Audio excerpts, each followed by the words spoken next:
Cam demegem erim demek. Ne şapatı yürüyor yarlar şu O an. kayda var ha. Neme Meryem deyip erkeğe de diyeler de aram. Ne derler adam o Meryem deyip kıydatma perdesini. Enes var Enes. Arzu var Bram. Dursun, Enes, Arzu, Meryem. Meryem deyip yok diyen o oğlana. İnanmana şu Turça'da yok şolar. Mergen var oğlum Türkmenlerde var Mergen. Mergen. Olur fikir et ya olur. Aşağı Kıydın olmaz. kıydın. La kaya. Olur ya yollar ayrılır sen yine de beni unutmaman ol ya. Oh!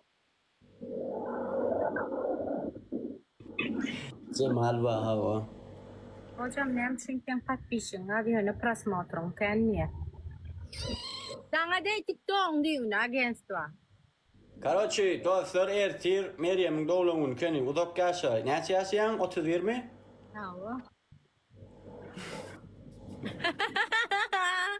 Yüble 31. İyul 31 yaşayan akılım. Ne yaşayan sindenim? 23. 23 yaşayan. Seyredin mi? Aslında Meryem 33 yaşaya Türk'e düşman. Türk'te şu yüzünü çektirmeden şu yığırtları ne adetmedi ya şey tutturur ya dedim. O şam kettirip kalmış hep sünürttüm. Ama şu neme gene oğuca bulup gelir ya. Şunun için gitti. Geliyor basım. Azıcık sabredin. Kovdat dolup geliyor. Dine yüzünü nereden yerini çektirecek diye. Ha o içi boynlama bana hele. Ne? Boynuna da yağ tağı yok da ne dünya da bileyim gıyıp diye tafaklayan çünkü. Ne bunam çektirecek anne. Karar hem bir yerini çektirecek diye dur şuna Ne ham. bunam çektirecek anne. La bu şunu tutuş bollu ayırdık koyacak. Yilmeş bir oraya la kaçacak akılım. Kim o estetik yani ol. Tanda ömrünü uğradın tanışınız var olsa tutsan içinde. Dinle. Sonunun neme mi şeyle hem bir yerini şu arkadan çektirirsin ha. Arkana çarıya laf falan yok mu kanın? Öyle olmuyor lan. İyi lan.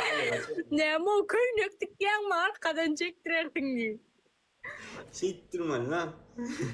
Ha süt koyanlar var ha. Acı badem para. Gerekli ya. Acı badem atlamaktan ayağım mazor valla doğan şu acı badem doktorlara araşmaktan. Ben gördüm şu tayta liçeyin yaptırım acı badem altın ifade hastanede.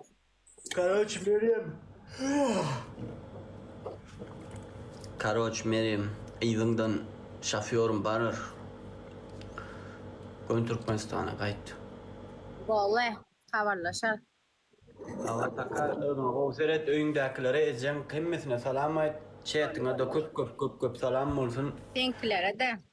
Allah sen ne diyeceğin sağlığına kovuş, işine muğruna olsun. İnşallah. Hadi bakayım. Öptüm paka. Hadi paka.